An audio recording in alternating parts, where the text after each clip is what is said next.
Марто Джи, удъртявай човек, жив и здрав да си, той има рожден ден. И сега ще ви кажа 5 неща, които ми харесват в Марто Джи. Първо, има шапка, която никога не е свалял през живота си. Мирише много хубаво. Второ, той ми е най-добрия приятел след Александър, Пешо, Станислав, Виктор, Киката също така и да, Любен.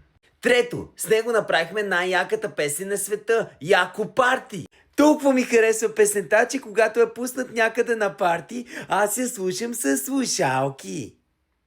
Четвърто, любимата ми кола е неговата. Любима ми е, защото вътре мога да пръцкам колкото искам. Той не знае за много неща в нея. И пето, той има един приятел, казва се Човек, жив човек. Те двамата в последното клипче на Марто Джи в канала му казаха, че аз съм много тъп и гаден и не ставам за нищо. Прави са. Честит рожден ден. Ходете да гледате най-новото клипче в канала на Марти.